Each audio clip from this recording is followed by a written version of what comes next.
সূরা কফের ভেতরে আল্লাহ জানিয়েছেন পৃথিবীর সব মিথ্যা হতে পারে, মরণের যন্ত্রণা কিন্তু মিথ্যা না। এটা সত্য। কেউ রেহাই পায়নি এখান থেকে, মুহাম্মদ রাসূলুল্লাহ পর্যন্ত রেহাই পায়নি।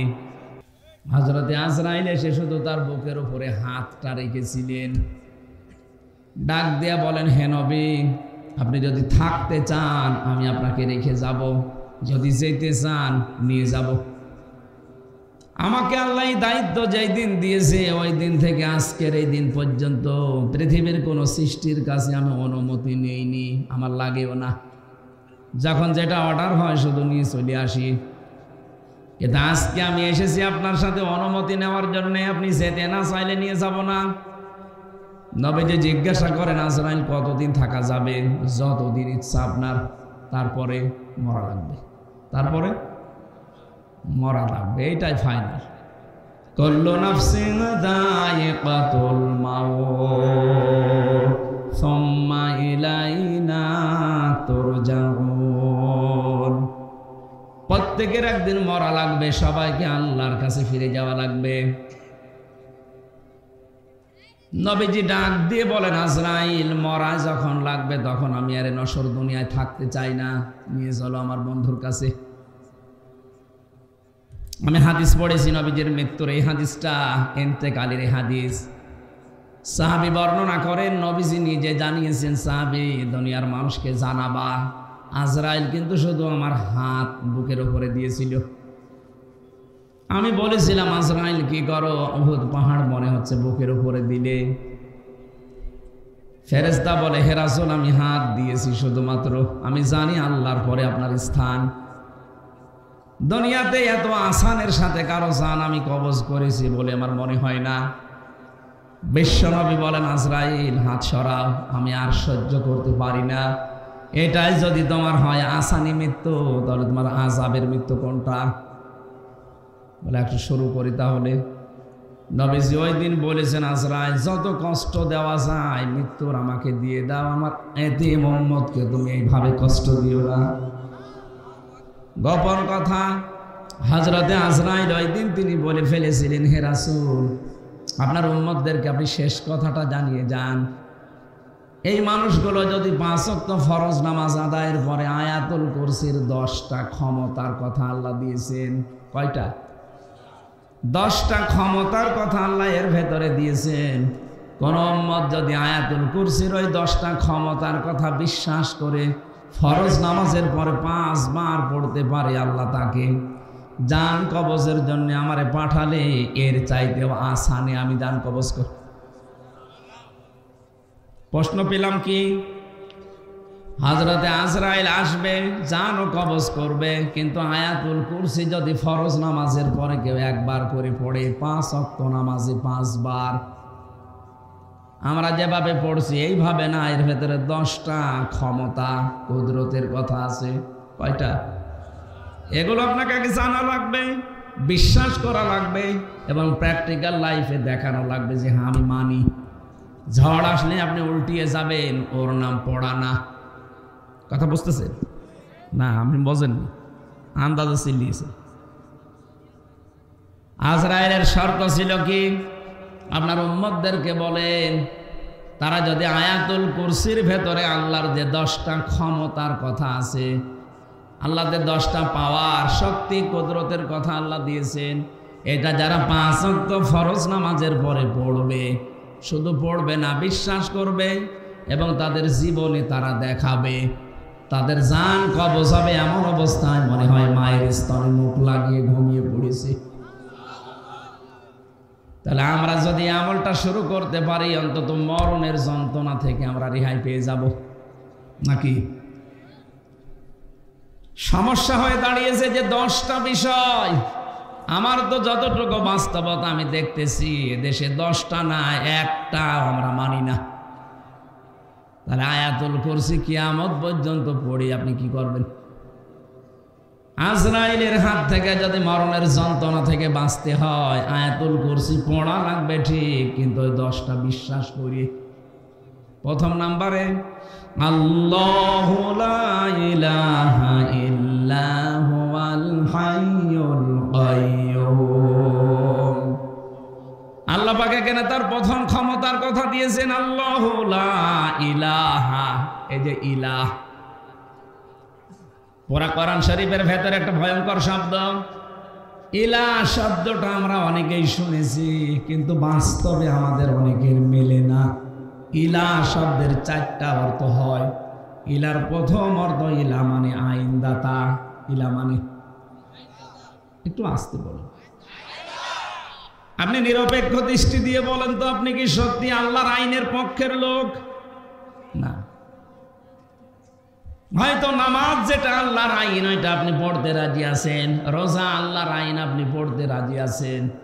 আল্লাহর আইন দিয়ে যে চুরি করলে হাত কেটে দেওয়া যায়, মানুষ হত্যা করলে তাকেও হত্যা করা লাগে, এটা শুনলে আপনার যেন কেমন লাগে? আপনি আল্লাহর আইনের পক্ষের লোক না। আমি কথা বোঝাতে পারিনি। এই যে আজকে আন্তর্জাতিক অপরাধ ট্রাইব্যুনালে 13 জনকে হাজির করেছিল, এরা গণহত্যার সাথে জড়িত। আপনি যদি এখন দেখেন মানুষ হত্যা করলে তাকে হত্যা করা লাগবে, এই আইনটা হামজা বানিয়েছে। আরো আসতে বলেন, কে? সূরা বাকারা 178 নম্বর আয়াত, ইয়া আইয়ুহাল্লাযীনা আমানু কুতিবা আলাইকুমুল কিসাসু ফিল ক্বাতলা আল হুররু বিল হুররি ওয়াল উনসা বিল উনসা। এই পৃথিবীতে আমি ঈমানদার যারা তাদের উপরে লিখে দিলাম, দুনিয়াতে যদি কেউ কাউকে হত্যা করে তার কিসাসের বিধান, তাকেও হত্যা করা লাগবে।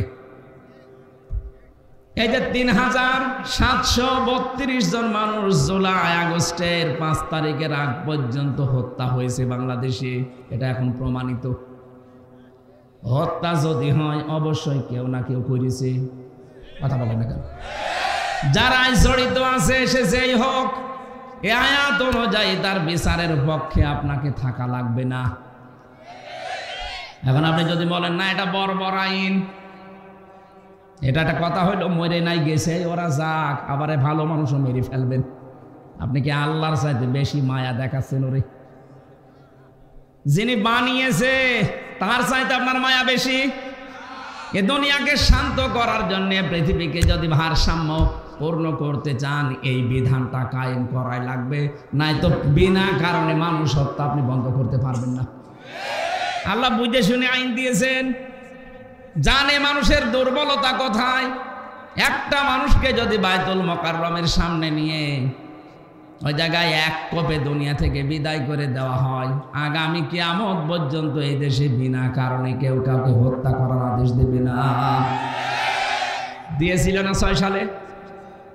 উনি আদেশ দিলেন, সারা দেশ থেকে আসো, লগে বইটা নিয়ে আসো। কেন আপনি দিলেন এটা? আল্লাহকে আপনাকে ওহী নাযিল করে জানিয়েছে যে লগে বইটা নিয়ে আসতে বলো, মানুষ পিটিয়ে মেরে লাশের উপরে ড্যান্স দাও বলেছিল। কোন কারণে এটা করলেন? আপনি হুকুমের হুকুমের আসামি না আপনি? এখন আন্তর্জাতিক অপরাধ ট্রাইব্যুনাল যেটা দিয়ে বিচার হয়েছিল 71 সালের, এটা এখন 24 সালের বিচার হচ্ছে। আজকে থেকে অলরেডি আরম্ভ হয়ে গেছে। এখন প্রমাণ তো সব আমাদের কাছে আছে, তামাম দুনিয়া এখন কত আপডেট, সব প্রমাণ ভিডিও ক্লিপ আকারে আছে। জামালপুরের এক মন্ত্রী ছিল টাকলা মুরাদ, তার মাত্র 6 মিনিট 32 সেকেন্ডের একটা অডিও ক্লিপ ফাঁস হয়েছিল মাহির সাথে। বিশ্রী ভাষায় কথা বলেছিল, ওটা রেকর্ড হওয়ার পরে ওটা ইন্টারনেটে চলে গেছে। তাও ভিডিও না, অডিও ক্লিপ মাত্র 6 মিনিট 32 সেকেন্ডের। এটা যদি ফাঁস হয়ে তার মন্ত্রিত্ব চলে যায়, তার দলীয় পদ যায়, তার যা ছিল সব থেকে এদেশের সরকার তাকে বাদ দিয়েছে। কথা বলেন না কেন? আর আপনি এই 2 মাসে যা করেছিলেন জুলাই আগস্টে, সব কিন্তু ভিডিও, সব ভিডিও। আপনি কি মনে করছেন এখানে আমি বসে আছি কেউ দেখতে পারছে না? আমেরিকায় বসে বসে দেখতেছে। এই জন্যই তো আজ হারুন আঙ্কেলকে খুঁজে পাওয়া যাচ্ছে না। যে বিপ্লব কুমার সরকার পাওয়া যাচ্ছে না, জানে যেখান থেকে যাই করেছি আমি মাটির নিচে বসে সিদ্ধান্ত নিলে ওখানে ওইটা ওরা ফিট করে রেখেছে। এত উন্নত তারা। তামাম দুনিয়া জানতেছে যা এগুলো ভিডিও ক্লিপ সব ধরা আছে। 2006 সাল থেকে 24 সাল পর্যন্ত যত কিছু করেছেন এখন সবগুলোর বিচার সামনে। আমরা চাই মানুষ হত্যা করার বিচার, যেহেতু মানুষ হত্যা করা লাগবে, যদি প্রমাণ হয় এগুলো কোনো বিচার না, একবারে এদের শেষ করে দিন। সামনের দুনিয়ায় যারাই আসবে চেয়ারে তারা চিন্তা ভাবনা করে মানুষ মারার অর্ডার দেবে। আর এখন যদি এরা ছাড় পেয়ে যায়, সামনে যারা চেয়ারে বসবে ওরা বলবে চল, অসুবিধা নেই। এই জন্য দুনিয়ার ভারসাম্য রক্ষা করার জন্য বিচার খুব দরকার। আরে বিচার সম্পন্ন করার জন্য, ন্যায় বিচার করার জন্য আল্লাহর আইন মাস্ট বি লাগবে। এই জন্য ইলাহ শব্দের প্রথম অর্থ আইন। ইলাহ মানে যিনি আইন বানাতে পারেন।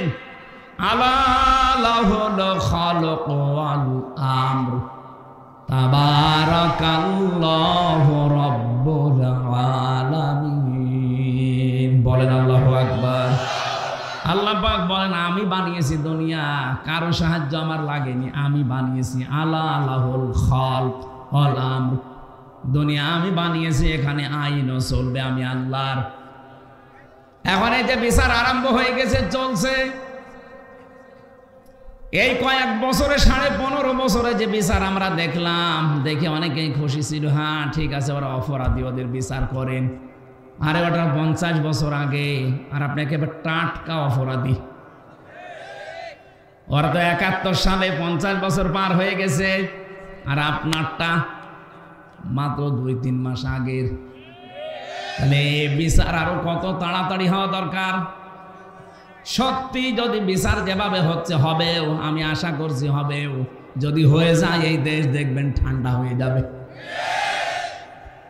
এই বিশ্বাস নিয়ে আপনাকে আয়াতুল কুরসি পড়া লাগবে যে আমি আল্লাহর আইনের পক্ষের লোক।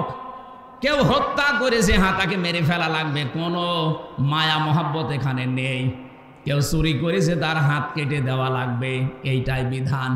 এখন যদি বলেন হ্যাঁ একটা জীবিত মানুষের হাত কেটে দেবে, একটা কথা হইল, আপনি আল্লাহর চাইতে বেশি বোঝেন।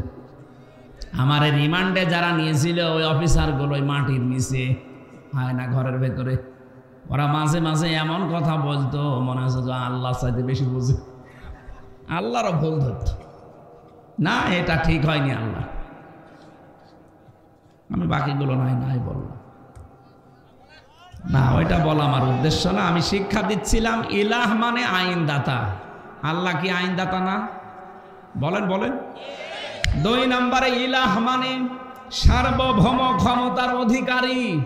আমি কিন্তু এই যে কোরআন শরীফ সামনে নিয়ে বলছি, আল্লাহর কসম আমি কোনো দিকে টেনে বলছি না, যা আছে তাই বলছি। ইলার দ্বিতীয় অর্থ কি বললাম? সার্বভৌম ক্ষমতার অধিকারী। সার্বভৌমত্বের অধিকারী কে বলেন তো? এটা আল্লাহ বারবার কোরআনে দিয়েছেন, লিল্লাহি মুলকুস সামাওয়াতি ওয়াল আরদ ওয়া হুয়া আলা কুল্লি শাইইন কাদির। আল্লাহ পাক বলেন এই যে আকাশ জমিনের যে সার্বভৌম ক্ষমতা, মলকিয়াতের মালিক দুনিয়ার কেউ না, এটা আমি আল্লাহ নিজে। সত্য কথা বলছি আমি, কোরআন একেবারে হাতে নিয়ে আপনি কি মনে করবেন আমি জানি না। বাংলাদেশ জামাত ইসলামী তার নিবন্ধন হারিয়েছে শুধু এই কথাটা তাদের এই সংবিধানে লেখা থাকার কারণে। ওরা যদি বলতো না সার্বভৌম ক্ষমতার অধিকারী আল্লাহ না জনগণ, ওদের জীবনও নিবন্ধন কেড়ে নিতে পারতো না। কারণ এই দেশে যারাই বলে সার্বভৌম ক্ষমতার অধিকারী, ক্ষমতার উৎস জনগণ, তাদের নিবন্ধন সব ঠিক আছে, তাদেরটা কেড়ে নেওয়ার কোনো বুদ্ধি নেই। কিন্তু যারা বলে না আমরা জনগণকে ক্ষমতার উৎস মানি না, ক্ষমতার উৎস একচ্ছত্র মালিকানা আল্লাহর, এই জন্য এটা বাদ দিয়ে দিয়েছিল। পরবর্তীতে এখন আবার ফেরত দিয়ে দিয়েছে। কারণ ৯৬% মুসলমান এখানে বাস করে, এখানে বেশি এড়ি তেড়ি করে টিকে থাকা যাবে না। যা করা লাগবে এদের মাথায় কাঁঠাল ভেঙে করা লাগবে। ইলা শব্দের বাকি দুইটা অর্থ বললে আপনি মেনে নিতে পারবেন না? রাগ হচ্ছে না যে কি গো, আমি আয়াতুল কুরসি পড়বো, সওয়াব হবে এক অক্ষরে 10টা, আর এ কি বলে? অথচ আয়াতুল কুরসির প্রথম শব্দ ইলাহ, আল্লাহু লা ইলাহা। ইলাহ নে কথা বলছে না কেন? ইলাহ শব্দের প্রথম অর্থ আইনদাতা। আল্লাহ ছাড়া কেউ আইন দিতে পারে না। আল্লাহর আইন বাদ দিয়ে অন্য আইন যারা মানে সে কাফির। এমনকি আল্লাহর আইন বাদ দিয়ে অন্য কোনো আইন দিয়ে যদি কেউ বিচার করে সেও কাফির। এটা আমি বানালাম না, মানে অমাল্লাম ইয়াহকুম বিমা আনজালাল্লাহু ফাউলাইকা হুমুল কাফিরুন। যারা আমার নাযিলকৃত বিধান দিয়ে বিচার করে না, ফায়সালা দেয় না, আমি আল্লাহ বলছি ওরা কাফের, ওরা ফাসিক, ওরা জালিম। 53 বছর দেশটা স্বাধীন হয়েছে, আজ পর্যন্ত তো আল্লাহর বিধান দিয়ে বিচারে দেশে হলো না। অথচ যারাই বিচারপতি দেখবেন অধিকাংশগুলোই মুসলমান। এই যে কালা মানিক, শামসুদ্দিন চৌধুরী মানিক, কত সুন্দর নাম দেখেছেন না? আমি যে বিষয়টা বোঝানোর জন্য বারবার রিপিট করছি, এরপরও যদি ছাত্র যারা আছেন, ছাত্রী যারা আছেন না বুঝেন, আমি কিন্তু আবার ফের ওই শুরুতে চলে যাব। আপনি আয়াতুল কুরসি পড়ে জীবনে আজরাইলের হাত থেকে বেঁচে থাকতে চান, আজরাইল যেন কষ্ট না দেয়। মায়ের স্তনে মুখ লাগানো অবস্থায় মানুষ যেমন ঘুমিয়ে পড়ে, আপনি ওইভাবে ঘুমিয়ে পড়তে চান, তাহলে আয়াতুল কুরসির কয়টা ক্ষমতা বিশ্বাস করে আয়াতুল কুরসি পড়া লাগবে? আরো জোরে। যে দুইটা বললাম এই দুইটাই আছে আপনার নেই। কি পড়ছেন আপনি আয়াতুল কুরসি? একটা অক্ষরে 10টা নেকি হয়, ঠিক আছে। নেকি যদি ধরে রাখার যন্ত্র না থাকে, মাছ আপনি এমন পাত্রে রাখেন যে পাত্রের নিচ বলেন থাকবে কিয়ামত পর্যন্ত মাছ। এই জন্য নেকির কাজ যা করেন করেন, কিন্তু এটা যেন ভালো হয়। আল্লাযী খালাকাল মাউতা ওয়াল হায়াতা লিয়াবলুয়াকুম আইয়ুকুম আহসানু আমালা। আল্লাহ আকসারু আমালা দেয় না, যে বেশি বেশি কাজ করো, আমি বেশি কাজ চাই না। আকসারু না, আহসান।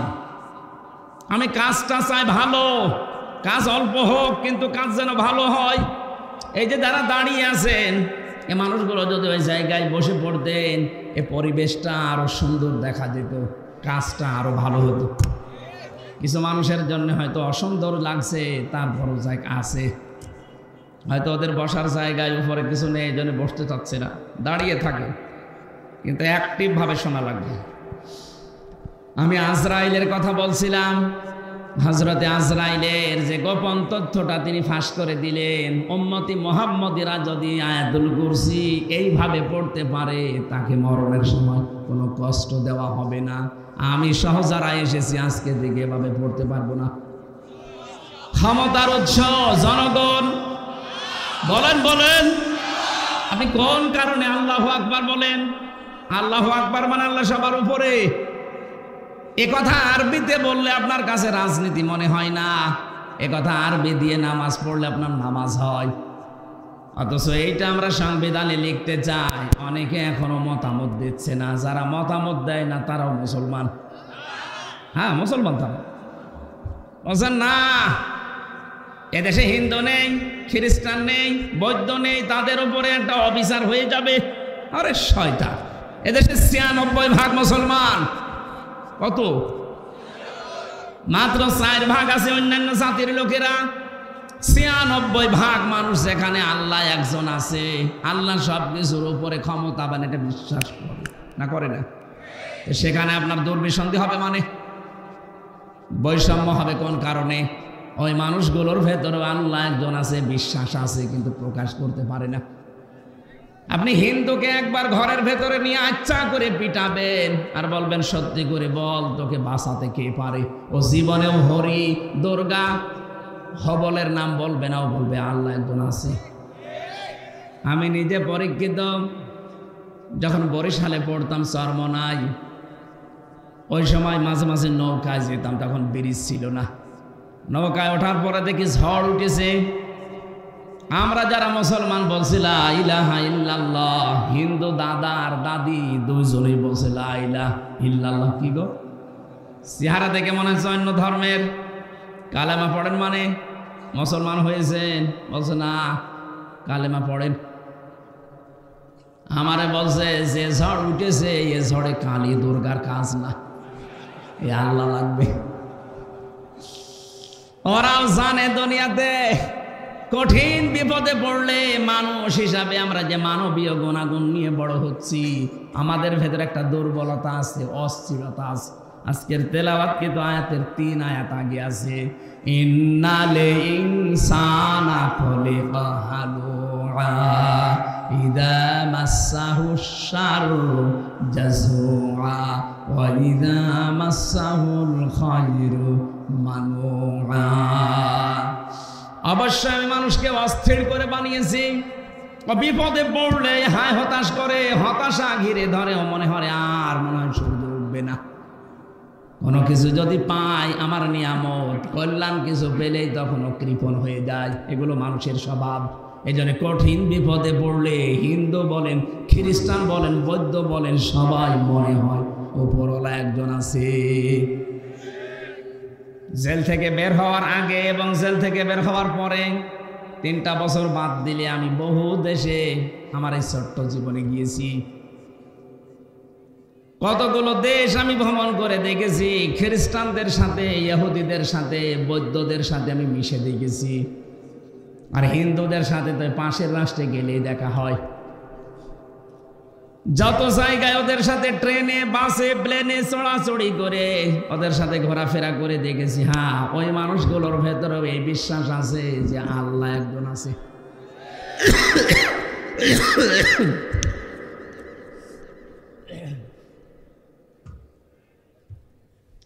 হয়তো সরাসরি আল্লাহ এটা বলে না, কিন্তু উপরওয়ালা বলে। কি বলে? উপরওয়ালা বলে ডাকে। কয়েকদিন আগে আমি ইংল্যান্ডে ছিলাম, কি সিঙ্গাপুরে গিয়েছিলাম। ওখানে খ্রিস্টান বেশি। যে মানুষগুলো আমার সাথে দেখা করতে এসেছিল, যাওয়ার সময় নেতা গোছের মানুষ, তারা ওই দেশ চালায়। ওনারা আমাকে এই শর্ত দিয়েছে যে আপনি কথা বলবেন, আপনার ধর্মীয় গ্রন্থ যেটা আছে কোরআনে কারিম, ওরা কোরআন জানে, কোরআন থেকে কথা বলেন, কিন্তু কোনো ধর্মকে আপনি ছোট করবেন না। আমি বলেছি কোনো ধর্মকে আমি ছোট করার জন্য আসি নাই, কিন্তু সত্য ধর্ম যেটা সেটা আমি তুলে ধরবই। 4,500 ধর্ম আছে দুনিয়াতে। আল্লাহর কাছে মনোনীত মাত্র একটা ধর্ম, ইন্নাদ-দীনা ইনদাল্লাহিল ইসলাম। আল্লাহ পাক বলেন আমার কাছে একমাত্র মনোনীত পছন্দনীয় ধর্মের নাম ইসলাম। বাকি 4,500 যা আছে সব মানুষের বানানো, মানুষ উলট পালট করেছে। শিক্ষিত মানুষ তো ভেতরে যেহেতু বিবেক আছে, একটু নাড়া দিয়েছে। আমি বললাম আপনার এখনই মুসলমান হওয়া দরকার নেই, এখনই ঈমান আনা লাগবে না, আপনি চিন্তা ভাবনা করেন। ইংরেজি ভার্সন পাওয়া যায়, কোরআনের তাফসির বের হয়েছে, আপনি পড়েন। পুরাটা একবার পড়ে আমার সাথে বলবেন। এই যে নাম্বার, হোয়াটসঅ্যাপ সব দিয়ে গেলাম, কথা বলবেন। আমি মাঝে মাঝে যোগাযোগ করি, কি কত দূর হয়েছে। কেউ বলে 2 পারা চলছে, কেউ 3 পারা। ওরা ইংরেজিতে ড্রাইভিং করা, ওইগুলো পড়ে। টনি বেলাওয়ারের শালিকা, টনি বেলাওয়ার নাম শোনেননি? এই লোকটার শালি ছিল, ছোট শালি। ও আমেরিকা থেকে ইরানের তেহরান বিমানবন্দরে এসে নেমেছে। ওকে খ্রিস্টানরা গোয়েন্দা হিসাবে পাঠিয়েছে। ও কিন্তু অনার্স মাস্টার্স করা একটা মেয়ে। বিশ্ববিদ্যালয় থেকে, তাও পৃথিবীর নাম করা বিশ্ববিদ্যালয় থেকে অনার্স মাস্টার্স করে, ডক্টরেট করে, পিএইচডি করে এসে নেমেছে। কোটি কোটি ডলার তাকে দিয়েছে যে মুসলমানদের কাছে যাবে তাদের ঈমানটা ধ্বংস করার জন্য। খুব সুন্দরী মহিলা, আপনি ইন্টারনেটে সার্চ দেবেন, পাবেন। এত ফর্সা, ওর উপরে যেগুলো দেখা যায় এগুলো যদি এত ফর্সা হয়, বাকিগুলো নাই। নাই বললাম, এত সুন্দরী। তেহরান বিমানবন্দরে নামার পরে এক মুসলমান এগিয়ে এসেছে। ও মাই ব্রাদার, এদিকে আসেন। ডাক দেওয়ার পরে বলছে, আপনারা ইসলাম মেনে চলেন। আরে ইরান একটা মুসলমান রাষ্ট্র, তেহরানের বিমানবন্দরে নেমেই বলছে আমার একটা ইসলাম জানার জন্য অথেন্টিক বই দিন। ইসলাম আমি জানতে চাই, আমি মানব না, আমি মুসলমান হব না, কিন্তু ইসলাম আমি জানতে চাই। নির্ভেজাল ইসলাম জানা যাবে যেই বই পড়লে, ওই বই দিন। আপনার কাছে কোনো হিন্দু এসে যদি বলে যে আমি মুসলমান হব না কিন্তু আমি ইসলাম জানতে চাই, তার অধিকার নেই। এই কথা বলছে না কেন? এ কোরআন শরীফ কি আপনার বাবার নাকি? হাদা বায়ানুল লিন্নাস, বায়ানুল লিন্নাস। এখানে আল হাজা বায়ানুল লিল মুসলিমিন দেয়নি যে মুসলমানদের জন্য না, মানুষ মতবাচ্চে যারা বিবেচিত সবার জন্য কোরআন শরীফ। আমি আপনার বিবেকের কাছে বলছি, কোন খ্রিস্টান এসে যদি বলে হামজা আমি মুসলমান হব না, ঈমান আনবো না, কিন্তু আমি ইসলাম জানতে চাই, আপনি জবাব দিতে পারবেন না যে তার অধিকার নেই? অধিকার আছে না? এখন প্রশ্ন আসতে পারে কোরআন শরীফ ওযু ছাড়া তো ধরা যায় না, ও তো খ্রিস্টান, ও তো হিন্দু মানুষ, ওর তো ওযু নেই। আমি রিমান্ডে এক অফিসার পেয়েছিলাম দেবদুলাল, এর কোরআন শরীফের যে আয়াত আছে, আমি একটা হাফেজ মানুষ, আমি কোরআনের উপরে অনার্স মাস্টার্স করেছি, অথচ ওর কাছে মনে হচ্ছে যে আয়াত আমার শেখা লাগবে। এমন এমন আনকমন আয়াত বলে বলে বাংলা অর্থ বলেন। রাত 12টার পরে আসতো রিমান্ডে, মাটির নিচে ভোর 6টায় যেত, একা একা যেত, কবরের মতো জায়গায় আমি আছি, ঘুম তো আসতে চাই না, ওই অফিসারের সাথে ডিসকাস করতাম, বলেন তো দেখি। আমি প্রথমে মনে করতাম কি গো, এই যে এখানে নাম লেখা থাকে দেবদুলাল, দেখেই বুঝলাম যে নাম যা, এ মনে হয় ফুল হাতা, হাফ হাতা না, ফুল হাতা না। আমি বললাম দাদা আপনি শিখেছেন কোন জায়গা থেকে? বলছে আমি অনার্স মাস্টার্স করা মানুষ। আমি ওই সময় থেকে একটা কিউরিসিটি জেগেছে আমার ভেতরে, একটা অনুভূতি যে আমি মুসলমানদের এই কোরআন শরীফ পড়বো। আমি কিন্তু এখনো মুসলমান হইনি, কিন্তু পুরাটা আমার পড়া আছে। অনেক সূরা তাগামুরের আয়াতগুলো আমাকে শোনাতেন। হ্যাঁ, তেলাওয়াত শুদ্ধ আছে, তেলাওয়াত বেশ সুন্দর, গ্রামাটিক্যাল কায়দা দিয়ে পড়ে, বাংলা অর্থ তো ওর আন্দাজে জানাই আছে, ইংরেজিতে ভার্সন দিত। দেখেন তো এই মানুষগুলো অন্য ধর্মের মানুষ হওয়ার পরে কোরআনে কারিম কত আয়ত্ত করতে পেরেছে, আর এখানে যে হাফেজ মেয়েদের বাবা বসে আছে। আমার মনে হয় এখানে আলেম বাদ দিয়ে বাকি যারা পাবলিক, এদেরও কোরআনের প্রতি এরকম দখল নেই। মুসলমান আমরা। লরেন বোধ এই মহিলা মুসলমানকে বলছে আপনি কোরআন শরীফ আমাকে দেন, নাকি বলেন নির্ভেজাল ইসলাম আমি জানতে চাই। আপনাকে একটা এমন একটা বই দেবেন যে বই পড়ে আমি নির্ভেজাল ইসলাম জানতে পারি। এখন যদি আপনি ফাজাইলে আমাল তুলে দেন, হবে? ওর মধ্যে কত দুর্বল হাদিস আছে, আর অত বলেছে আমি নির্ভেজাল ইসলাম জানতে চাই। পৃথিবীর কোনো বই নির্ভেজাল না, একটা বই আছে নির্ভেজাল, কোনো ভেজাল নেই। যালিকাল কিতাবুলা রাইবা ফীহি। মুসলমান তাকে কোরআন শরীফ দিয়েছে, শুধু না তাফসীর দিয়েছে, এই নেন, এটা পড়লে আপনি নির্ভেজাল ইসলাম জানতে পারবেন। উনি বলছে আমি 3 বছর লন্ডনে ছিলাম, ইরানে ছিলাম, 3টা বছর পড়া কোরআন শরীফ আমি আনাকুম জানাকুম পড়ি নাই, পড়ার মতো পড়েছি। প্রতিটি শব্দের অর্থ আমার একটা না একাধিক অর্থ আমার আয়ত্তে আছে। এই যে গিরিশচন্দ্র সেনের নাম শুনেছি, উনি নাকি কোরআন শরীফ প্রথম বাংলা করেছে, না ওনার আগেও 2 জন করেছিল, নইমুদ্দিন আর বসমিয়া, এই 2 জন মিলে আগে করেছে আংশিক, আর পূর্ণাঙ্গ কোরআন বাংলায় অনুবাদ করে দেখিয়েছে নরসিংদীর এই গিরিশচন্দ্র সেন। কোরআনের তাফসীর করতে হলে এক একটি শব্দের একাধিক অর্থ আপনার জানা থাকা লাগবে। আমি কোরআনের ছাত্র, সারাটা জীবন আমার এই 33 বছর বয়সের, আমার মনে হয় 22 বছর কোরআনের উপর চলছে। এরপরও আমার যা ধারণা, আমার যা বিশ্বাস, আমাকে যদি বলেন কোরআন শরীফের প্রতিটি শব্দের অর্থ বলেন না, আমার মনে নেই, আমার আবার দেখা লাগবে। শুধু আমি কেন, এখানে যত বড় মহারথী থাকুক, প্রধান অতিথিকে জিজ্ঞাসা করেন তো কোরআন শরীফের প্রতিটি শব্দের অর্থ বলতে পারবে? কেউ পারবে না। অথচ হিন্দু মানুষ, উনি যেহেতু তাফসীর লিখেছে, তাফসীর করার জন্য কতগুলো বিষয় আয়ত্ত করা লাগে, তাহলে এক একটা শব্দের অর্থ কমপক্ষে 33টা পর্যন্ত তার জানা লেগেছে। কয়টা বলেন বলেন? কিন্তু কোরআন তাকে হেদায়েত দেয়নি, কারণ তার মন ছিল না। ও মারা যাওয়ার পরে জানাজা হয়নি, কবরে দেয়নি, পুড়িয়ে ফেলেছে। আজকে কোরআনের একদিন তাফসির শোনা না। প্রধান অতিথি বলছিলেন আপনি নামাজ পড়েন না, কোরআন শুনতে আসেন। শুধু আজকের এই একদিন না, কিয়ামত পর্যন্ত যদি এখানে তাফসির হতেই থাকে, আপনার যদি মন তৈরি না হয় যে আমি ভালো হব, হামজা না হামজার বাবা আসলো, আপনার কিছু হবে না। লরেন বুক 3টা বছর পড়েছে, শুধু কোরআন শরীফ না, 86 তার 6টা হাদিস ওর সাথে তাফসির আকারে মিলিয়ে পড়েছে।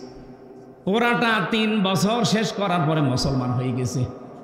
সাংবাদিকরা ডাক দিয়ে বলছে কি, আপনি একজন খ্রিস্টান। তামাম দুনিয়ায় সবচাইতে বেশি মানুষ বাস করে কোন ধর্মে? খ্রিস্টান। বলেন বলেন। এরপরে মুসলমান। আমরা হচ্ছে 175 কোটি, আর ওরা 250 কোটি। বাকি অন্যান্য জাতির লোকরা আছে তামাম দুনিয়ায় 750 কোটি মানুষ আছে। 257টা রাষ্ট্র আছে। সব চাইতে বড় রাষ্ট্রের নাম বাংলাদেশ। কয়েকদিন আগে আমি মালয়েশিয়া ছিলাম, সফর করে দেখলাম বাংলাদেশের চাইতে 8 ডবল বড়। 8টা বাংলাদেশ জোড়া দিলে যত বড় হবে এক মালয়েশিয়া একাই অত বড়। আমি ভারতে বহু রাজ্যে ঘুরেছি, বাংলাদেশের চাইতে 29 ডবল ভারত।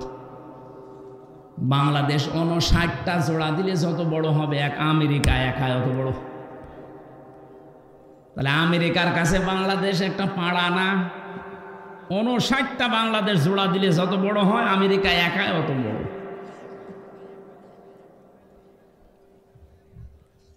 মাঝে মাঝে মানচিত্রের দিকে তাকিয়ে দেখবেন বাংলাদেশ এই 257টা রাষ্ট্রের ভেতরে মনে হয় কলমের একটা মাথার মতো, তাও বোঝা যায় না। এই বাংলাদেশে এতটুকু জায়গা, এর ভেতরে আমার আসতে তাই হাত লেগে যাচ্ছে। কোথায় কুষ্টিয়া আর কোথায় দিনাজপুরের সেতাবগঞ্জ। প্রায় 11-12 ঘন্টা সময় লাগে আসতে। অথচ আমেরিকা এত বড়, বাংলাদেশের এই তুলনায় বললাম 59 ডবল। এই দেশে 64টা জেলা আছে, তার ভেতরে দিনাজপুর মাত্র একটা জেলা। একটা জেলা না? এখানে হামান হয় 13টা না কয়টা থানা আছে, তার ভেতরে সেতাবগঞ্জ একটা থানা। এ থানায় কতগুলো গ্রাম আছে, সে গ্রামের ভেতরে এই ধনতলা না কি যেন দেখলাম, দনতলা, যাই হোক এটা উল্টা পাল্টা নাম। তো এই একটা গ্রাম, গ্রামে কত জায়গা দেখছেন না? কত শত শত বিঘা জমি পড়ে আছে, তার ভেতরে এইটা একটা জায়গা। এই জায়গায় কত হাজার হাজার মানুষ, তার ভেতরে আপনি একজন। আপনি বলেন তো বাংলাদেশের তুলনায় আপনি কি? কিছুই না। বাংলাদেশের তুলনায় যদি বলেন কিছুই না, তাহলে ভারতের তুলনায় আরো কিছু না। আমেরিকার তুলনায় আপনাকে তো খুঁজেই পাওয়া যাবে না। এখন প্রশ্ন আসতে পারে, আল্লাহকে আমার দিকেও দৃষ্টি দিয়েছে? হ্যাঁ, বিশাল সমুদ্রের নিচে যে পাথর আছে, পাথরের উপরে কালো পিপিলিকা হেঁটে যায়, ওই পিপিলিকার পায়ের আওয়াজ পর্যন্ত আল্লাহ আরো সে বসে শুনতে পায়। এই আমার আল্লাহ। লরেন বোতের কথা বলছিলাম এই জন্যে, মেয়েটা পড়ার পরে মুসলমান হয়ে সাংবাদিকরা বলছে আপনি খ্রিস্টান, বেশি মানুষ খ্রিস্টান ধর্মে, আপনি খ্রিস্টান থাকতে পারতেন, আর একটু ভালো খ্রিস্টান হবেন। আপনারা মুসলমান হয়ে গেলেন মানে? লরেন বুথ বলেছে, দেখো আমি এসেছিলাম ভুল ধরার জন্যে। পুরা কোরআন আমি আনাকুম জানাকুম তানাকুম পড়ি নাই, পড়েছি একেবারে বুঝে বুঝে। 3 বছর সময় লাগিয়ে পুরাটা আমি শেষ করেছি কয়েকবার। আমি 51 জায়গায় লাল দাগ দিয়েছিলাম যে ভুল পাওয়া গেছে। মুসলমানরা বলে লা রাইবা ফি, কোনো ভুল নেই। আমি তো পেয়েছি 53 জায়গায় ভুল পেয়েছি। কি করলেন? বলে শেষ নাম্বার জায়গায় যে দেখি যে আয়াতে ভুল ধরি, তার আগের আয়াতে পরের আয়াতে ওই জবাব আল্লাহ আগেই দিয়ে দিয়েছে। শেষ পর্যন্ত আমার জীবনের ভুল ধরা পড়ে গেছে, আমি আর ওই লাইনে নেই। আমার বাপ দাদার ধর্ম ত্যাগ করে আমি কিন্তু যেমন তেমন মানুষের আত্মীয় না। লরেন বুথ টনি বেলাওয়ারের শালিকা, আমেরিকার সাবেক প্রেসিডেন্ট। আমি যে কথাটা বোঝানোর জন্য পর্যন্ত এসেছিলাম, এই মহিলাটা কোরআনে কারিমের কাছে আসার কারণে, বোঝার কারণে এই মানুষটাকে আল্লাহ কোথায় পৌঁছিয়ে দিয়েছেন আজকে। আজ যদি আমরা আয়াতুল কুরসিটা ঠিক এইভাবে 10টা ক্ষমতা বিশ্বাস করে পড়তে পারতাম, আজরাইল যে কথা গোপন ভাবে নবীজিকে জানিয়েছিলেন, আল্লাহর কসম আমাদের মরণের সময় আযাব হতো না। এজন্য মরণের যন্ত্রণা আমি টের পেলাম শক করে। আপনারা কি ঘুমাচ্ছেন? হযরতে আজরাইল ডাক দিয়ে বলেছেন, ঠিক আছে চলেন, আপনাকে আমি জাহান্নাম দেখাবো। জাহান্নামের বিভিন্ন জিনিস দেখানোর পরে বলছে, আমারে বের করেন, আমি আর থাকতে চাই না। ঠিক আছে চলেন। জান্নাত দেখতে চাই। জান্নাতে প্রবেশ করার পরে বলছে, কি দেখা হয়েছে? বলে, হ্যাঁ দেখলাম। চলেন এবার। হযরতে ইদ্রিস নবী বলে, আজরাইল আমি কিন্তু আল্লাহর ভাষা জানি। খালিদিনা ফিহা লা ইয়াবগুনা আনহা হিওয়ালা। কোন মানুষ যদি জান্নাতে একবার যেতে পারে, আল্লাহ কোনোদিন তাকে বের করে দেবে না, আর লোকটা বের হতেও চাইবে না। ও ভাই আজরাইল, আমি তো চলেই এসেছি যে কোনো কায়দায়। আল্লাহ তো বলেছে যে বের করে দেবে না, তুমি ঝামেলা করো কেন? চলে যাও। হযরতে আজরাইল বলেছে, রব্বুল আলামিন তোমার নবী ইদ্রিস বড় চালাক। আল্লাহ পাক বলেন, ফিরে আসো আজরাইল, আমার নবী ইদ্রিসের কপালে আমি এইটাই লিখেছিলাম। আমি কথাটা বোঝানোর জন্য এই হাদিসটা নিয়ে এসেছি যে জান্নাতে কোনো মানুষ যদি একবার প্রবেশ করতে পারে, আল্লাহ পাক তাকে বের করে দেয় না, সে বের হতেও চায় না। এটা যে নবীজির ভাষায় জান্নাতের বাগান, আপনি বিশ্বাস করেন তো? কথা বলেন না কেন? তার মানে এখানে আমরা যারা এসেছি, এই প্যান্ডেলে যারা আছি, আমরা সবাই নবীর ভাষা অনুযায়ী জান্নাতি। কি বলেন? বলুন। আল্লাহ আমাদেরকে বের করে দেবে না, আর আমরা বের হতে। এখন দেখেন কোনটা চলে যাচ্ছে। যেইটা যাবে বুঝবেন ওর জান্নাত ভালো লাগছে না। অন্তত আল্লাহ ধৈর্য ধারণ করে এ পর্যন্ত যখন বসিয়েছেন, তাফসীরুল কোরআন মাহফিল আপনি লিখে দিয়েছেন, তেলাওয়াতকৃত আয়াত থেকে আমরা তাফসীর আকারে কথা বলতে চাই। আমা তাওফীকি ইল্লা বিল্লাহ। সুবহানাল্লাহ। পানি নেই?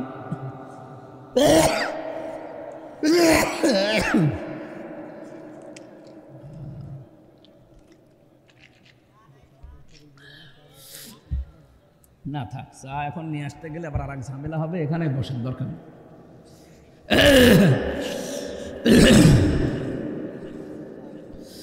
সুবহানাল্লাহ আলহামদুলিল্লাহ লা ইলাহা ইল্লাল্লাহ লা ইলাহা ইল্লাল্লাহ মুহাম্মাদুর রাসূলুল্লাহ। নবীজির উপরে দরুদ আর সালাম পড়ে আমরা আলোচনায় যাচ্ছি। আজকের আলোচনার বিষয় হচ্ছে মুসল্লিদের গুণাবলী। আমরা মুসল্লি না? নামাজ অন্তত এক ওয়াক্ত পড়লেও তো পড়ি, অন্তত না পড়লেও ঈদের নামাজ পড়ি, কিছু না হলেও বাবা মরে গেলে জানাজার নামাজ তো পড়ি। বলেন, আল্লাহ পাক বলেন, ইল্লাল মুসাল্লিন আল্লাযীনা হুম আলা সালাতিহিম দাইমুন। এই পৃথিবীতে যারা মুসল্লি, সবাই না, যারা মুসল্লি। মুসল্লি কি?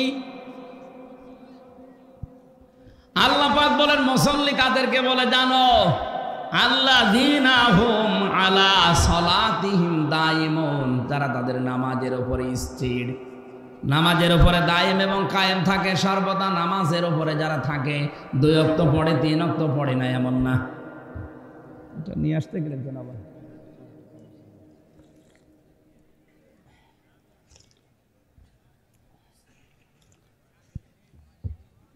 ঠিক আছে।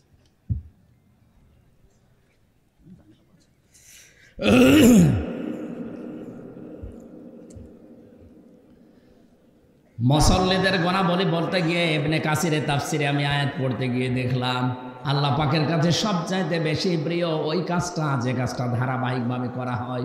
2 দিন করলেন, 3 দিন বাদ দিলেন না। আপনি যদি তাহাজ্জুদের নামাজ পড়েন, নিয়মিত পড়বেন। আপনি 2 রাকাত পড়েন, 4 রাকাত পড়েন, কিন্তু নিয়মিত আপনি আদায় করবেন। আস্তাগফিরুল্লাহ যদি প্রতিদিন 100 বার করে পড়েন, 2 দিন পড়েছেন, 5 দিন বাদ দিয়েছেন না, ওটা আল্লাহ রেগে যায়। আপনি যখন নিয়মিত করবেন ওই কাজটা, আল্লাহর আরশ আপনার উপরে খুশি হয়ে যাবে। আমি কয়েকটা আমলের কথা এখন বলছি, নারী এবং পুরুষ সবার জন্য প্রযোজ্য।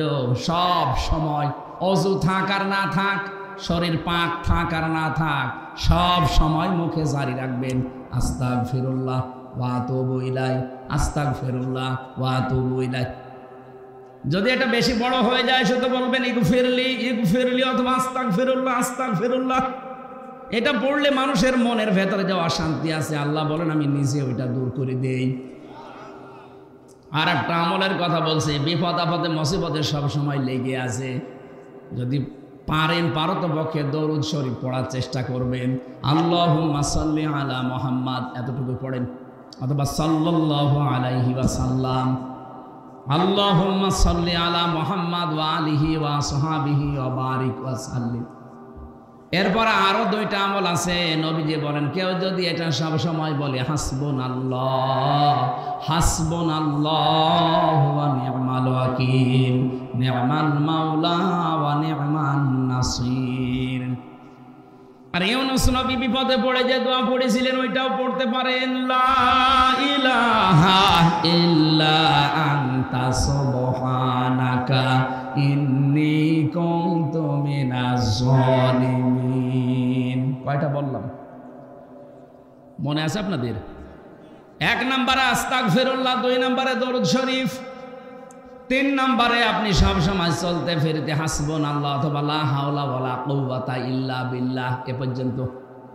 সব সময় যদি মনের ভেতরে মুখের ভেতরে জারি থাকে, কঠিন বিপদ আকস্মিক অ্যাক্সিডেন্ট থেকে আল্লাহ বাঁচিয়ে দেবে। আপনারা জানেন কয়েকদিন আগে মাওলানা আব্দুল হাই সাইফুল্লাহ বড় ভাই আমার অ্যাক্সিডেন্ট করে ওনার এই চোখ প্রায় নষ্ট হয়ে গেছে। ডাক্তাররা এখন চিকিৎসা চালাচ্ছে, আশা করছি সুস্থতার দিকে যাবে। দিনের একজন মুখলেস দায়ী ছিলেন, এদেশে শিরিক আর বেদাতের বিরুদ্ধে বজ্রকণ্ঠ ছিল তার। নওগাঁর সন্তান, আমার বিশ্ববিদ্যালয়ের শ্রদ্ধাভাজন বড় ভাই। আমি আল কোরআনের ছাত্র, উনি আল হাদিসের। ডক্টর মরহুম আব্দুল্লাহ জাহাঙ্গীর রহমতুল্লাহ আলাইহির ছাত্র। বড় ভাই আব্দুল হাই মোহাম্মদ সাইফুল্লাহ, আল্লাহ যেন শেফায়ে কামেলা আজেলা দান করেন। খুব তাড়াতাড়ি সুস্থ করে আবার কোরআনে কারিমের এই ময়দানে আল্লাহ তাকে ফেরত দেন, বলেন আমিন। কিছু ষড়যন্ত্র আছে, গোপন ষড়যন্ত্র চলছে। দ্বীনের দায়ী যারা সঠিকভাবে কোরআন প্রচার করে তাদেরকে আব্দুল্লাহ জাহাঙ্গীর স্যারের মতো চাপা দিয়ে মেরে ফেলার চেষ্টা আছে অনেকে। ওনার অবস্থা ওই রকম, সামনে থেকে একটা, পেছন থেকে আর একটা, গাড়ি 2টা দমড়িয়ে নিজে বেশি আছে শুকরিয়া। তা আমরা চাই এরকম ষড়যন্ত্রের যেন তদন্ত হয়, নয়তো সামনে আমাদের জীবনও ঝুঁকির ভেতরে। কথা বলো না কেন? আমি আবার এই লক্ষাধিক মানুষ নিয়ে দোয়া করছি। আব্দুল হাই মোহাম্মদ সাইফুল্লাহ বড় ভাইকে আল্লাহ শেফায়ে কামেলা আজেলা দান করেন, বলেন আমিন। পরিবারস্থ লোক, তার স্ত্রী, মেয়েগুলো অসহায়, তারাও মাজলুম মানুষ। এই মানুষগুলো যেন ধৈর্য ধারণ করে, তার মা বাবার কাছে আল্লাহ সন্তানটাকে যেন আবার সুস্থ অবস্থায় ফিরিয়ে দেন। তাহলে মুসল্লিদের কথা বলছিলাম, নিয়মিত করবেন। আপনি 2 ওয়াক্ত পড়েন, 3 ওয়াক্ত পড়েন না, কোন কারণে বলেন তো? আপনার কি মনে হয় যে নামাজ এরকম ইয়ারকি মারা জিনিস? কোন মানুষ যদি নামাজ ছেড়ে দেয়, আল্লাহ বলেন আমি ওকে ছেড়ে দেই। টের পেয়েছেন কি বললাম? কোন মানুষ যদি ফরজ নামাজ বাদ দিয়ে দেয়, আল্লাহ বলেন আমি ওকে বাদ দিয়ে দেই। আপনি যে আল্লাহর বান্দা, এ কথা আল্লাহ স্বীকার করে না। কিয়ামতের ময়দানে আল্লাহ মানুষের ভেতরে যখন বিচার করবেন, হঠাৎ এই আলতাফুরকে সামনে নিয়ে হাত ধরে নবীজি বলবেন, এই যে আমার উম্মত বিচার করেন। আল্লাহ বলবেন বিচার করা যাবে, কিন্তু এইভাবে না, ঘিরে কুদরতের চাদর দিয়ে চারিদিকে ঘিরে ফেলবে আলতাফকে। আল্লাহ ডাক দিয়ে বলবে, বান্দা এই কাজগুলো করেছিলি। আপনার 60 বছর 70 বছরের রেকর্ড আল্লাহ দেখাবে। প্রশ্ন আসতে পারে এত বড় রেকর্ড কোথায় পাবে? আরে ভাই, একটা সিডি ক্যাসেটের ভেতরে 2.5-3 ঘন্টার ওয়াজ যদি আপনি এতটুকু জায়গায় সেভ করে রাখতে পারেন, 2 কাঁধে যে ফেরেশতা আছে ওরা মেমোরি কার্ড নিয়ে বসে আছে, চোখের পলক পর্যন্ত তারা লিখতে আছে। কিয়ামতের ময়দানে আল্লাহ ওইটা সামনে দিয়ে বলবে, পড়, ইকরা কিতাবাকা কাফা বিনাফসিকাল ইয়াউমা আলাইকা হাসিবা। তুই জান্নাতে যাবি না জাহান্নামে যাবি কাউকে জিজ্ঞাসা করার দরকার নেই, তুই নিজে আজ যথেষ্ট। দিনাজপুরবাসী খুব খেয়াল করে শোনেন, আমি তো আলতাফ ভাইকে বললাম, আমাদের প্রত্যেককে আল্লাহ নিজের সামনে নবীজি হাত ধরে বলবেন, আল্লাহ এই যে আমার উম্মত, বিচার করে। আপনি এবার নিজের সাথে বিচার ব্যবস্থাটা মিলান তো। আমাকে যদি আল্লাহ নিজে বলে, হামজা এই যে দিয়ে দিলাম আল্লাহর কাছে নাও, আল্লাহ যদি বলে, হামজা তোরে আমি 33 বছর বয়স 2024 সালের অক্টোবর মাসের 31 তারিখ পর্যন্ত তোরে মাফ করে দিলাম, যা তোর হিসাব দেওয়া লাগবে না, শুধু নভেম্বরের 1 থেকে 19 এই 19টা দিনের হিসাব দিয়ে তুই আমার যা কাজকর্ম, আমার যা আমল, আমার তো 19 দিনের হিসাব দেওয়া সম্ভব না। আপনারা পারবেন না? আপনারা পারবেন? কোরআনে কারিমের 2 আয়াত পরে আল্লাহ দিয়েছেন, আল্লাযীনা হুম মিন আযাবি রাব্বিহিম মুশফিকুন ইন্না আযাবা রাব্বিহিম গায়রু মা'মুন। এই মানুষগুলো তাদের রবের যে সাজা শাস্তি এটা নিয়ে ভীত সন্তুষ্ট থাকে, আর রবের শাস্তি থেকে নিঃশংস থাকা যায় না। কখন কাকে আল্লাহ ধরে কেউ বলতে পারে না। 24 ঘন্টা আমরা আতঙ্কের ভেতরে আছি। আল্লাহ পাক আমার সামনে মনে হচ্ছে আমাকে দেখে দেখে আমার জীবন চালাচ্ছি, এটা যতদিন পর্যন্ত মনের ভেতরে বিশ্বাস না আসবে আপনার দ্বারা গোনা ছেড়ে দ্বারা সম্ভব না। এখন তো গোনার বাজার চলছে, কথা বলে না কেন? মোবাইলটা যাদের আছে, কম্পিউটার আছে, যাদের ডিশ লাইন আছে, যে মানুষগুলো ওয়াইফাই লাইন নিয়ে রেখেছেন, তাদের গোনা করা যে কত সহজ করে দিয়েছে এই পৃথিবী। এই কঠিন পরিস্থিতিতে টিকে থাকা কিন্তু অত সহজ ইমানের কাজ না। এমন এমন দৃশ্য মোবাইলের ভেতরে রেখে দিয়েছে, নিজে দেখলে আনন্দ লাগে, ভালো লাগে, মজা পায়, অন্য কেউ দেখলে লজ্জা পায়। এমন দৃশ্য নেই? যাদের মোবাইলে আছে এই মুহূর্তে ডিলিট করা লাগবে। শব্দের দিকে তাকান, ইন্না আযাবা রাব্বিহিম গায়রু মা'মুন। আল্লাহর আযাব থেকে কেউ নিঃশংস থাকা ঠিক না। কখন আল্লাহ আপনাকে মরণ দিয়ে দেয়, এখনই মরে গেলে কিন্তু মোবাইলটা আপনার স্ত্রী, আপনার বোন, আপনার ভাই, আপনার মা বাবা ব্যবহার করবে। একথা বলছে না কেন? এখন বাড়ি যেতে পারলেন না, মনে করেন মরে গেলেন, মোবাইলটা ব্যবহার করবে আপনার বাবা। কে? আপনার বাবা যদি দেখে যে এর ভেতরে উলঙ্গ নাচ, আমার এই হামজা বসে বসে দেখতো, মরে যাওয়ার পরে কি ধারণা করবে বলেন? দোয়া করা, বলবে আল্লাহ ওরে আরো দাও। সুতরাং এই মুহূর্তে আমি সহ যারা আছি, যেটা দেখলে নিজে শান্তি পাওয়া যায়, আনন্দ পাওয়া যায়, অন্য দেখলে লজ্জা পান, এই মুহূর্তে ডিলিট করেন। আমার এটার ভেতরে শুধু লেকচার আছে স্যারদের, আন্তর্জাতিক স্কলার যারা, আর আমার বিশ্ববিদ্যালয় স্যারদের লেকচার আমি প্রায় 250-র উপরে রিসিভ করে রেখেছি। দেখার মতো শুধু ওইটাই, আর বাকি আমার পরিবারের, আমার মেয়ের ছবি আছে, ছোট মেয়েটার। আপনার মোবাইলে এই মুহূর্তে যদি ডিলিট না করেন, আমি ওয়াজ করব না। করেন, সময় দিলাম 30 সেকেন্ড, করেন। এখনই ওয়াজ আমল করা লাগবে, করেন, তাড়াতাড়ি করেন। এই যে একজন করছে, এই কি কর আপনি?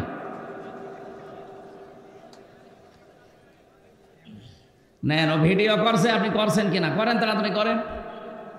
যার মোবাইল আছে অ্যান্ড্রয়েড মোবাইল, এই মুহূর্তে মোবাইল থেকে ভিডিও অপশনে যান। কারা কারা যেটা নিচে দেখলে শান্তি পান, অন্য দেখলে কষ্ট লাগে, আনন্দ লাগে না, কখন লজ্জা বোধ হয়, এরকম সিন আছে?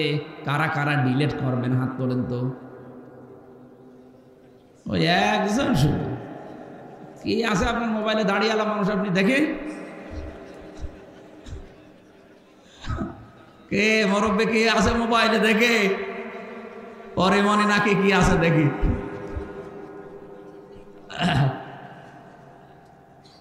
বাটন মোবাইল নিয়ে এসেছে, ও কি দেখবে? না, আমি হাসির জন্য দেয়নি। আপনি বলেন তো কি জবাব দেবেন এখনই যদি মরে যান? আর মোবাইলটা নিয়ে যদি আপনার বউ দেখে, বলবে কি নিয়ে সংসার করতাম না বুঝুন। এর চরিত্র এত খারাপ, এটা বলবে না বলবে না? বলেন, বলবে না?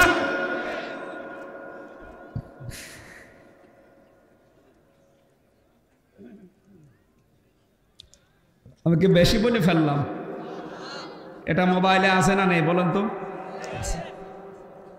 যারা মুসল্লি তাদের কিছু গুনাহ আল্লাহ এবার দিচ্ছেন, শোনেন।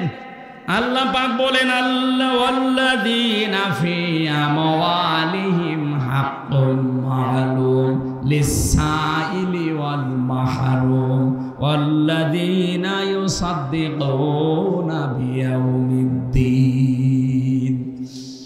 যারা মুসল্লি হবে এই মানুষগুলো সত্যিকার অর্থে যদি নামাজি হয়, মাল সম্পদের প্রতি তাদের মহব্বত আস্তে আস্তে কমতে থাকবে। কারণ তাদের মালের ভেতরে, সম্পদের ভেতরে অনেকের হক লুকিয়ে আছে। যারা প্রার্থী, যারা ফকির, যারা মিসকিন, যারা অসহায়, যারা বঞ্চিত, তাদেরকে সেই মাল থেকে সে দিয়ে তাদের অভাব সে দূর করে দেবে। এরকম নামাজি দেশে আছে। আরে নামাজি হযরত ওসমানও নামাজি ছিলেন। নবীজির কাছে এক ভিক্ষুক এসে বলে, হে রাসূল, আমি আজ কয়েকদিন যাবত কিছু খাইনি, দয়া করে আমার কিছু খাবার দিন। নবীজি বললেন, আমার অবস্থা সেরকম ভালো না, তুমি আমার জামাই ওসমানের কাছে যাও। হযরত ওসমানের কাছে বাড়িতে গেলেন। বাড়িতে যেই তিনি লক্ষ্য করলেন হযরত ওসমান বাড়ির ভেতরে চেঁচামেচি করছে। কি হয়েছে? উনি মাগরিবের আগে ওনার স্ত্রী বাতি ধরিয়েছে, ল্যাম্পো বাতি বলে না, ওই বাতি গ্যাঞ্জাম করছে বাড়িতে, স্ত্রীকে গরম দিচ্ছে। ওই এত তাড়াতাড়ি বাতি ধরানো দরকার কি? এখনো তো সন্ধ্যা লাগেনি। এই সাইল এই ভিক্ষুক চিন্তা করছে, আল্লাহ নবীজি কার কাছে পাঠালো? আমার চাইতে বড় কিপটা, মাগরিবের একটু আগে বাতি ধরিয়েছে, তাই যদি বউকে গরম দেয়, এ আমারে দান করবে। বিশ্বাস হয়নি, চলে গেছে। নবীজি বললেন, কিছু দিয়েছে? বলে, হুজুর কার কাছে পাঠাইলেন? এটা আমার চাইতে বড় ফকির। নবীজি বললেন, তুমি বোঝো না, যাও, আবার যাও। বাড়িতে এসেছে। পরের দিন আসার পরে দেখে রোদে তিনি তোলা শুকাতে দিয়েছেন। তোলাগুলো শুকাচ্ছেন রোদে, তোলা উড়িয়ে যাচ্ছে। একটা একটা করে তোলা ধরে নিয়ে এসে আবার রেখে দিচ্ছে। বলে, আল্লাহ কার কাছে নবীজি পাঠানো? মনে হয় না জেনে পাঠিয়েছে। একটা তোলা উড়ে যায়, তাই যদি নিয়ে এসে রেখে দেয়, তা আমারেও কয় টাকা দেবে? বিশ্বাস হয়নি, ফেরত গেছে। ডাক দিয়ে বলে, নবী দরকার হয় আপনি কিছু দেন, নাই তো ওর কাছে পাঠাবেন না। ঠিক আছে, তুমি আজকে শেষ পথ যাও। আজকে এসেছে, তাকিয়ে দেখছে উঠানের ওপরে রোদে গুড় শুকাতে দিয়েছে, গুড় মিষ্টি জাতীয় জিনিস। পিপিলিকা নিয়ে যাচ্ছে, পিঁপড়ার মুখ থেকে ধরে ধরে খুলে নিয়ে আবার রাইগায় রেখে দিচ্ছে। লোকটা দৃশ্য দেখে বলছে, আল্লাহ না, আমি চাবো না, এর কাছে চাবো আমি অপমান হব। নবীজির কাছে গিয়ে বলছে, হুজুর আপনি হয় কিছু দেন, নাই তো বলে দেন যে আমি পারবো না, আপনি ওই লোকের কাছে পাঠাবেন না। বিশ্ব নবী বলেন, আজকে শেষবারের মতো যাও। আজকে এসেছে। ওনার একটা উঠের চালান ছিল, বাইরের দেশ থেকে ব্যবসায়ী উঠের চালান, প্রায় 100টা উঠ আসছিল। সাহস করে এবার নবীজির কথায় বিশ্বাস করে তিনি চাইলেন, বলে, আল্লাহর নবী আমাকে পাঠিয়েছে, আপনি দয়া করে আমার কিছু দান করেন, আমি ক্ষুধার্ত। হযরত ওসমান বলেন, ঠিক আছে, এখনো তো কাছে সেরকম কিছু নেই, ওই যে ব্যবসার মাল আসতেছে, ওই যে উট ভর্তি মাল আসতেছে, যে উট তোমার পছন্দ হয় উটটা নিয়ে চলে যাও। লোকটা বলছে, আল্লাহ এ কি আর কি করছে? ছেলেটা পিপিলিকার মুখ থেকে গুড় কেড়ে নিতে পারে, তুলা উড়ে গেলে তুলা আবার নিয়ে এসে রেখে দেয়। সন্ধ্যার আগে বাতি ধরালে বউকে গরম দেয়। আরে বলছে, উট ভর্তি মাল আমার নিয়ে চলে যাও। আপনি সত্যি করে বলেন তো, আপনি কি আমার সাথে ঠাট্টা করেন কেন? আমি কিন্তু 3 দিন এসেছি আপনার বাড়িতে, আজকে দিয়ে 4 দিন আসলাম। 3 দিনের যে আচরণ দেখলাম আজকের সাথে মিলছে না। সত্যি করে বলেন আপনি কি করেন? হযরত ওসমান বলে, দেখো আল্লাহর বান্দা, প্রথম দিন এসে তুমি দেখেছি আমি গরম দিয়েছি স্ত্রীকে, এমনি না। আমি জানি পৃথিবীতে আল্লাহ পাক শুধু অপচয়কারীকে শয়তানের ভাই বলে আখ্যা দিয়েছে। ইন্নাল মুবাদ্দিরিনা কানু ইখওয়ানা শায়াতিন, দুনিয়ায় যারা অপচয় করে এরা কিন্তু শয়তানের ভাই। পৃথিবীর কোনো অপরাধ করলে শয়তানের ভাই, এ কথা কোরআনে আমি পাইনি। এই একটা আয়াত সূরা বনী ইসরাঈলে আছে, যারা অপচয় করে ওরা আর মানুষ থাকে না, ওরা শয়তানের ভাই হয়ে যায়।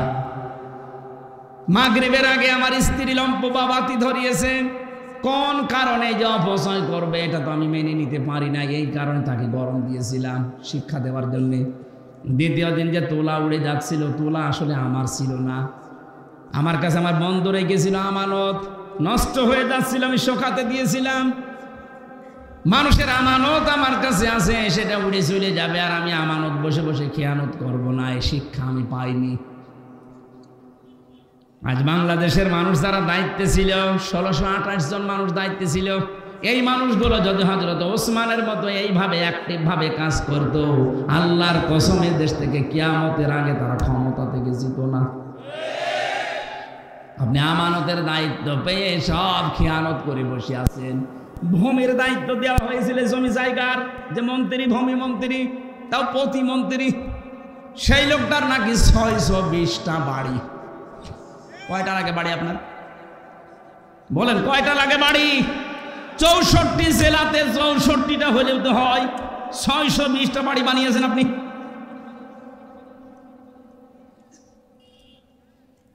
আমানতের যারা খেয়ানত করে ওরা আর মানুষ থাকে না, ওরা মুনাফিক হয়ে যায়। আমি মুনাফিক হয়ে যাব আমি ওসমান, কোন কারণে? এই কারণে আমি বন্ধুর ওই তোলা উড়ে যাচ্ছিল বাতাসে ধরে এনে রেখে দিয়েছি যেন খেয়াল না হয়।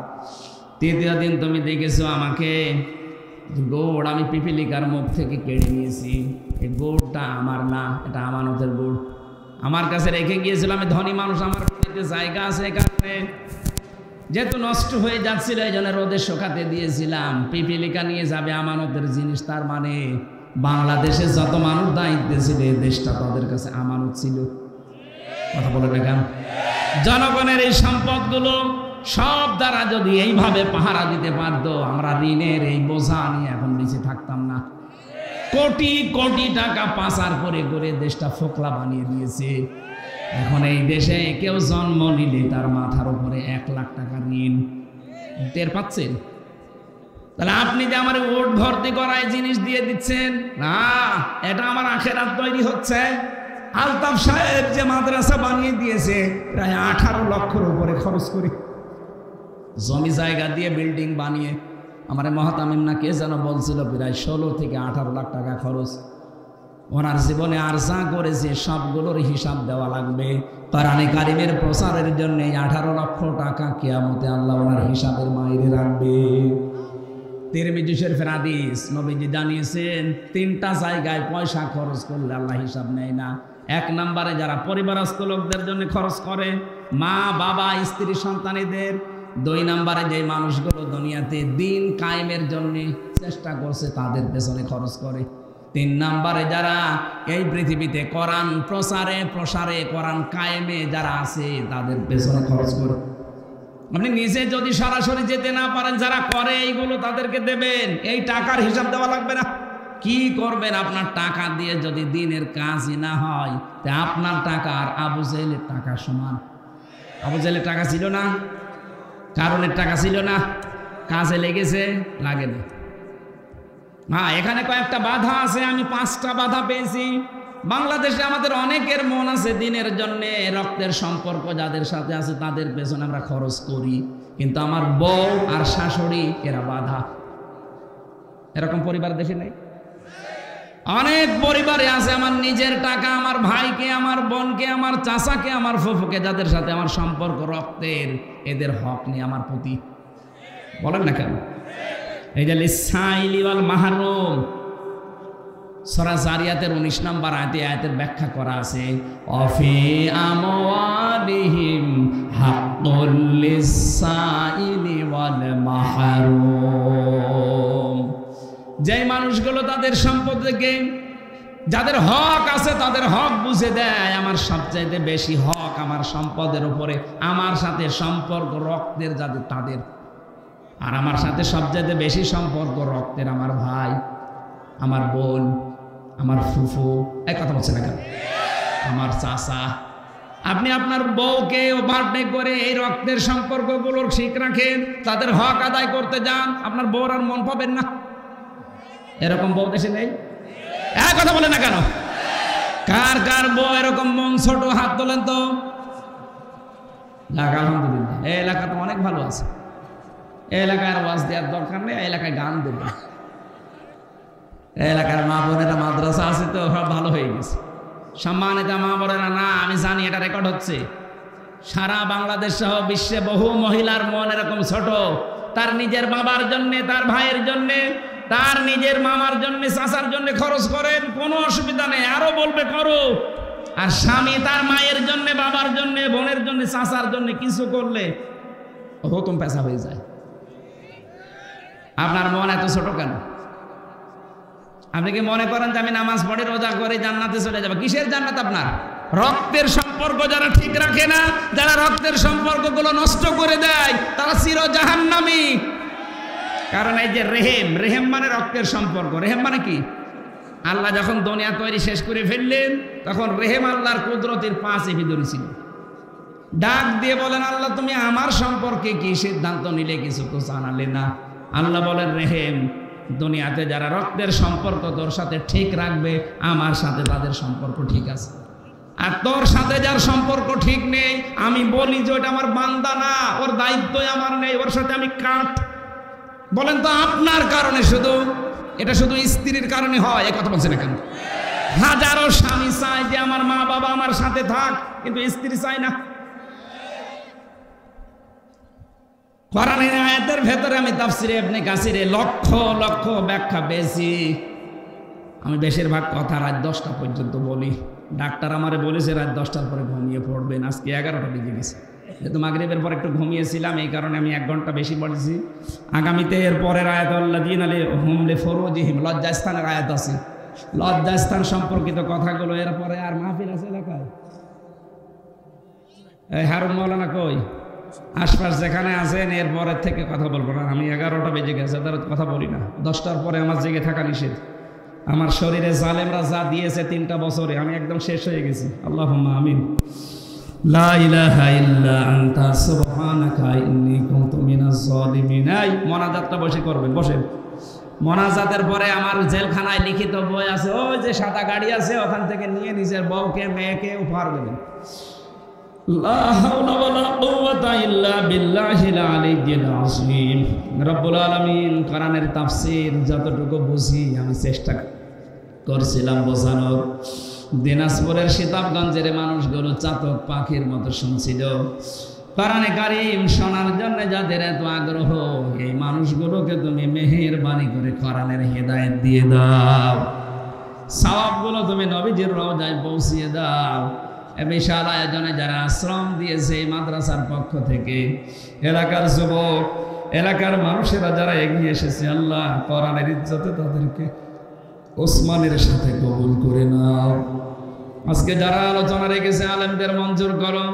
সম্মানিত মা বোনেরা পর্দার আড়ায় বসে আছে, এদেরকে ফাতিমার মতো, খাদিজার মতো, উম্মে কুলসুমের মতো বানিয়ে দাও।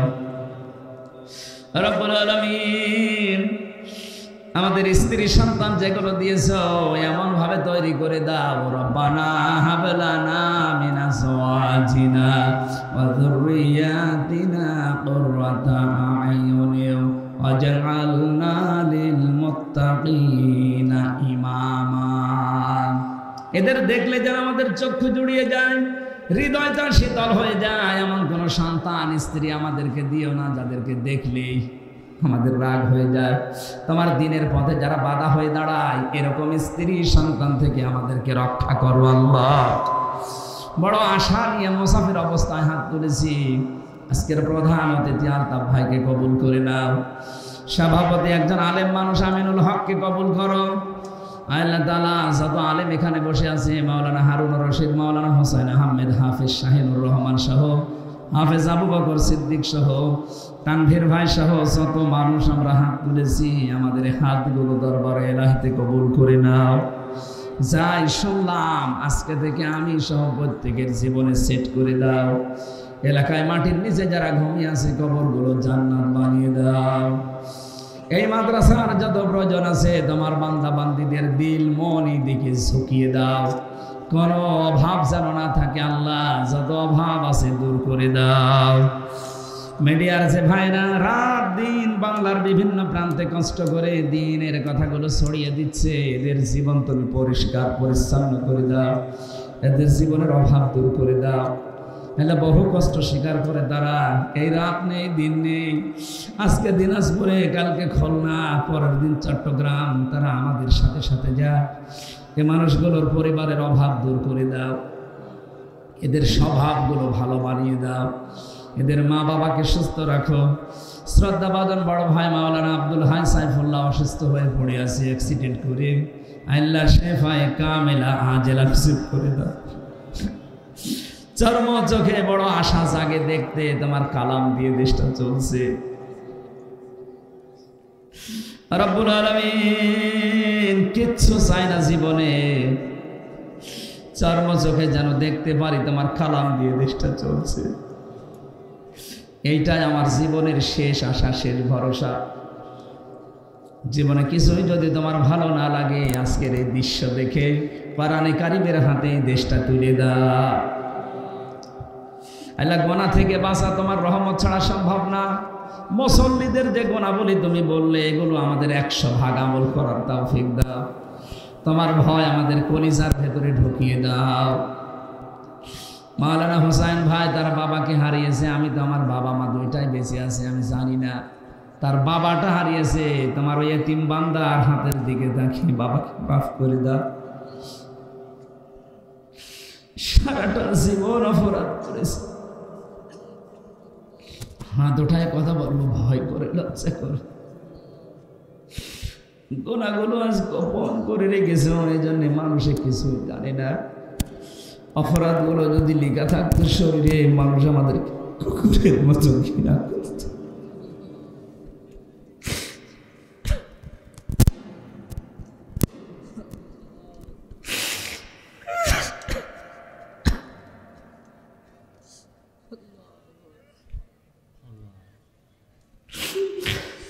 জাহান্নামের যে বর্ণনা পড়েছি, 1 সেকেন্ড সহ্য করা সম্ভব না। আল্লাহ যাই করো আমাদেরকে জাহান্নামে দিও না। জান্নাতের যদি জায়গা না বারান্দায় আমাদেরকে দাঁড় করো।